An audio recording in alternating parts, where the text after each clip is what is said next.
لو جبنا ارخص ستريبس في مصر بل في العالم كله ضد اغلى ستريبس هو بازوكا، يا ترى مين فيهم يكسب؟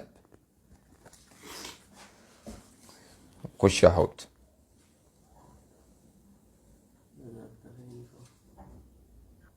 عايزك بقى تسلك ودانك عشان هتسمعوا ده فعلا.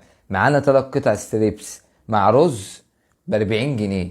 معانا بقى بازوكا 3 قطع مع بطاطس مع رغيف عيش مع كول سلو ب 95 جنيه. انت متخيل في فرق قد ايه؟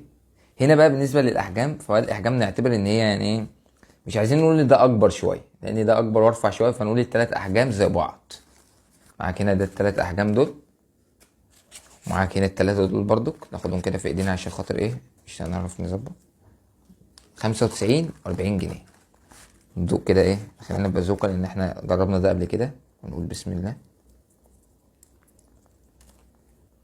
بالنسبه للبازوكا بصراحه ربنا مش هنغلط، لا طعمه كويس والتتبيله واصله، ويعني الحاجه بصراحه ربنا دايبه كده ومفيش اي قرمشه، مش قرمشه اللي هي زياده عن اللزوم، لا الاكل كويس والتتبيله كويسه.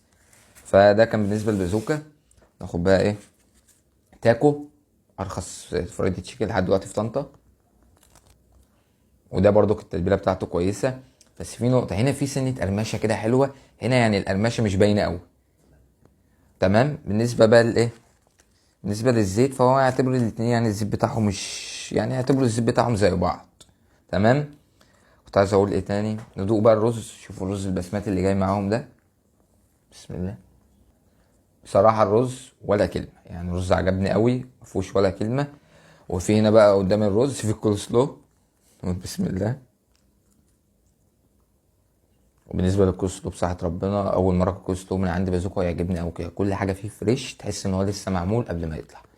فمن ناحيه بقى التقييم، اول حاجه نقول التغليف لا بازوكا، يعني هنا التغليف على قده شويه لان السعر قليل. التغليف بازوكا.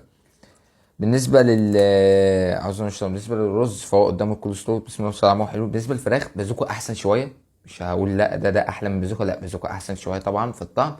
بس لما تيجي تسالني 3 ورز 40 جنيه، وتيجي تسالني 3 وبطاطس وكول سلو ورغيف عيش متغلف في كيسه كده من كناس نضيفه وكيسين كاتشب ب 95 جنيه، لا معلش، انا كده هاخد ال3 قطع معاهم رز ب 40 جنيه. مفيش حاجه النهارده اصلا ب 40 جنيه، ف 95 جنيه دي في 3 قطع ستريبس لا غاليين قوي بصراحه. ولو جيت تتكلم مثلا كتدي ده كام من 10 ده كام من 10، ادي ده 9، ادي ده مثلا يعني ادي ده 8 وادي ده 9. بالنسبه بقى لعنوان تاكو احنا قلنا طبعا في الفيديو اللي عملناه التاكو قبل كده، ماشي. وبالنسبه للبازوكا معروف يعني عناوينه كلها فين، فمش محتاجين ان احنا نحط اضافه عليها. كان معكم عبد الرحمن الجبري من الاخوين، مع السلامه.